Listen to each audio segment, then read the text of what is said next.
ओम श्री सद्गुरुदेव भगवान की जय।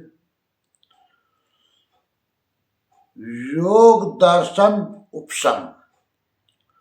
दो प्रकार के पुरुष।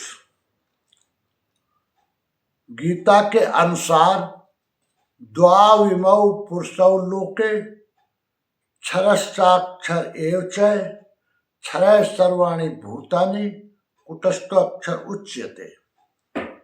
गीता 15/16। संसार में दो प्रकार के पुरुष होते हैं, क्षर और अक्षर।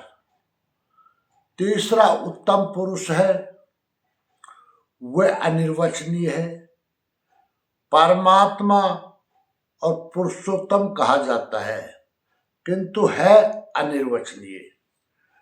ठीक इसी प्रकार महर्षि पतंजलि के योग दर्शन में पुरुष के दो ही स्वरूप हैं।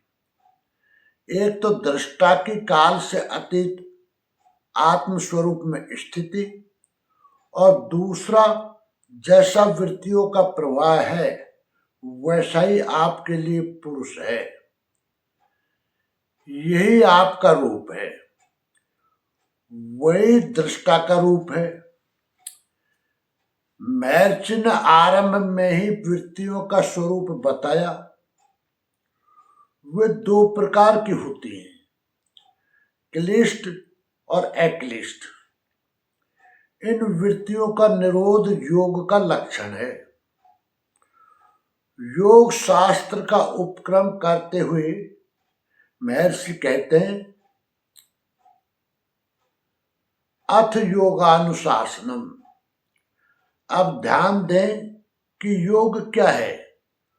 योग एक अनुशासन है।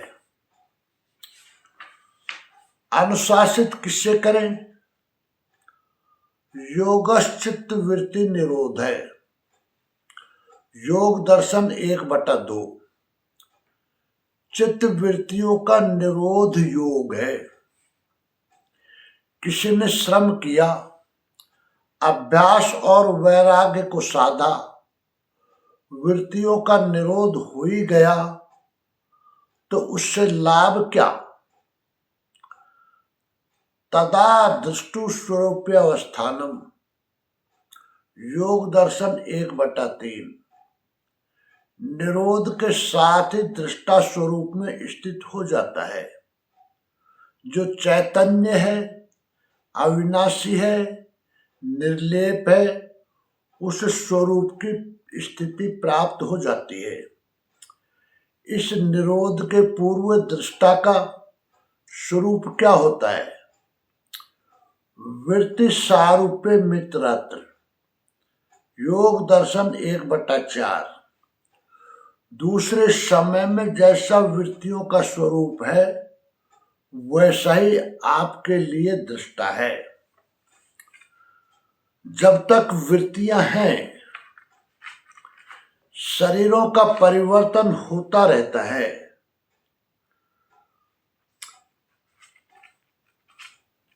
जात्यंतर परिणामे प्रकृत्या पुरात। योग दर्शन 4/2।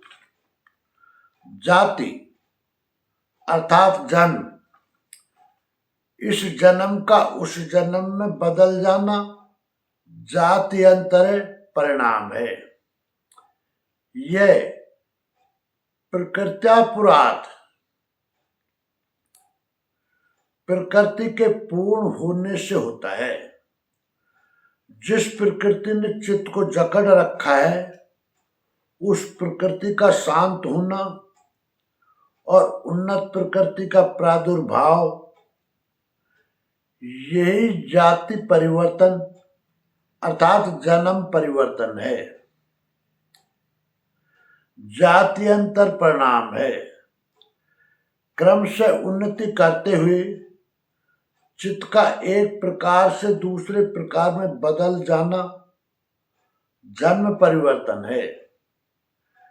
इस परिणाम की जैसी स्थिति में शरीर छूटता है तो पुनः उसी अवस्था में शरीर मिलता है, किंतु पुरुष के दो ही रूप हैं। वृत्तियों का निरोध होते ही दृष्टा अपने अविनाशी परमात्म स्वरूप में स्थित हो जाता है, कैवल्य पद प्राप्त कर लेता है। अन्यथा वृत्तियों का जैसा प्रवाह है वैसा ही आपके लिए दृष्टा का स्वरूप है, और वही आप हैं, वही आपका स्वरूप है। वृत्तियों के कारण ही जन्म परिवर्तन है। ओम श्री सद्गुरुदेव भगवान की जय।